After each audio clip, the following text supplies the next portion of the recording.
L'astronomie amateur, c'est la diffusion de la connaissance et c'est aller voir le ciel là-dessus. Le ciel, on l'étudie scientifiquement, mais il est tellement beau, il est tellement poétique, tellement romantique. Et je dirais, il y a beaucoup de gens dans nos villes actuelles qui, sous l'éclairage public sur les rues, n'ont jamais vu le ciel. Et allez voir le ciel, allez à la campagne, allez dans l'obscurité complète. Et là, les astronomes amateurs peuvent jouer un rôle important. Je termine par le dictionnaire de l'astronomie de l'espace de notre grand copain Philippe Dacotardière, chez Larousse, très compétent. Et puis le guide de l'astronomie de A à Z de Jacqueline Mitton, chez Grand Chez. Voilà, on a fait à peu près le tour. Simplement, maintenant, je vous donne les rendez-vous habituels. C'est, n'oubliez pas, toujours le Minitel. C'est également Internet. Je vous signale également que vous retrouverez lundi mon grand ami Emmanuel David Denkoff et que, pour ma part, je vous donne rendez-vous, eh bien, vendredi prochain. J'allais dire, même punition, même heure, même endroit, à 13h50. Merci André, c'était fabuleux, on rêve. Merci et à la semaine prochaine.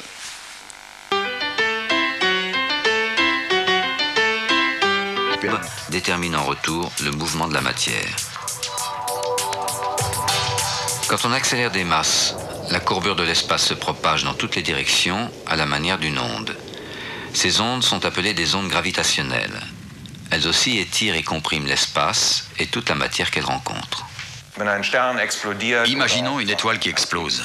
Ou bien prenons un exemple qui arrive souvent. Deux voies lactées entrent en collision.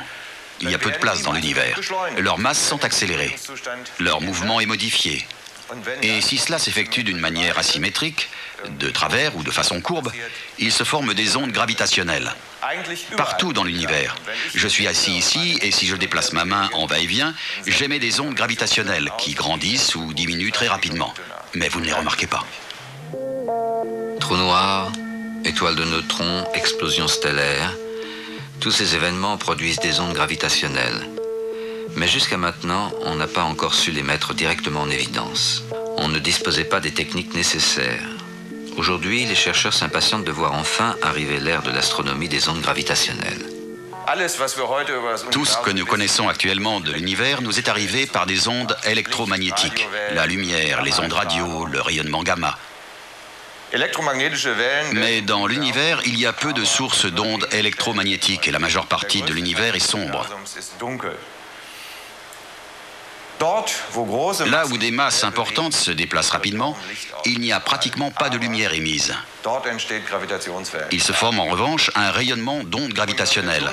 Ces ondes gravitationnelles constituent notre meilleure chance, peut-être même la seule, d'en apprendre un peu plus sur la partie sombre de l'univers, peut-être même sur son origine. Géo 600, tel est le nom donné à un projet ambitieux auquel participe l'Université de Hanovre et d'autres instituts de recherche, dans le cadre de l'Expo 2000. Les chercheurs veulent utiliser des rayons laser pour tenter de détecter des ondes gravitationnelles. Les expériences sont basées sur une simple mesure de longueur. Afin de déterminer la déformation de l'espace provoquée par les ondes gravitationnelles, des rayons laser vont être émis à travers 2 tubes de 600 mètres de long enfouis dans le sol. Nous avons ici le schéma de principe d'un détecteur d'ondes gravitationnelles. On envoie un rayon laser de ce côté et on le divise en 2 parties égales à l'aide d'un diviseur de faisceau. Les 2 rayons obtenus se séparent perpendiculairement. Ils parcourent la distance la plus grande possible, puis ils sont réfléchis. On peut ainsi mesurer la longueur des bras.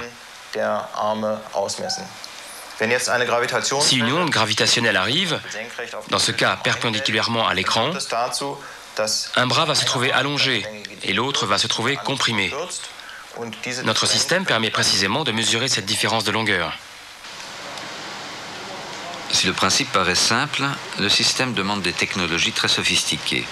C'est dans une salle blanche qu'il faut assembler les divers composants du détecteur d'ondes gravitationnelles et les ajuster les uns aux autres. Les rayons laser parcourront les distances d'essai dans le vide, ce qui évitera les effets de l'air sur la lumière. Les lentilles et les miroirs qui dirigent le rayon laser sont fabriqués dans un verre spécial à base de quartz. Enfin, toutes les vibrations extérieures doivent être arrêtées par tout un système d'amortisseurs. Sinon, il serait impossible de mesurer les minuscules déformations de l'espace. L'explosion d'une étoile dans une voie lactée pas trop éloignée provoquerait ici une variation relative de longueur de 10 puissance moins 21. Autrement dit, la distance d'ici au Soleil varierait du diamètre d'un atome d'hydrogène. Ceci pendant quelques millièmes de seconde. Ou bien, pour rester sur la Terre, la longueur de notre distance d'essai, qui est d'environ 1 km, varierait d'un millième de fois le diamètre d'un noyau atomique. Or, un noyau est 100 000 fois plus petit qu'un atome. Les signaux qui arriveront près de Hanovre depuis l'espace ne produiront initialement qu'un bruit confus.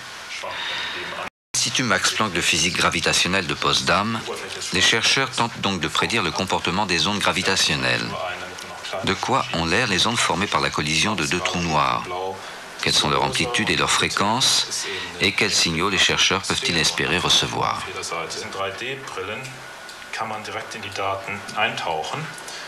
La simulation des ondes gravitationnelles nécessite des calculs d'une extrême complexité. Chaque événement de l'univers produit différentes formes d'ondes gravitationnelles. Ici, deux étoiles de neutrons fusionnent et libèrent une immense quantité d'énergie.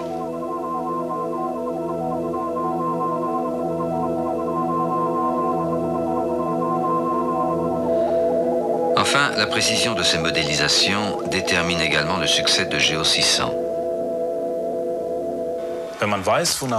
Quand on sait ce que l'on recherche, quand on connaît par exemple les ondes caractéristiques formées par la collision de deux trous noirs, il est plus facile de filtrer les données. La détection constitue donc le premier aspect. Le deuxième, c'est lorsqu'on a un beau signal, on a envie d'en savoir plus. De quel système s'agissait-il? Quelle était la masse de ces trous noirs? De quelle manière tournait-il? Or, pour cela, il faut aussi des modèles numériques afin de se faire une idée de l'espace paramétrique. Geo 600 ne pourra détecter qu'une infime fraction de toutes les ondes gravitationnelles qui parcourent l'univers. Mais dans 10 ans, un énorme détecteur d'ondes gravitationnelles entrera en service dans l'espace. D'après les chercheurs, il permettra d'observer tout ce qui a existé à un moment ou à un autre dans l'univers, jusqu'à l'écho initial du Big Bang.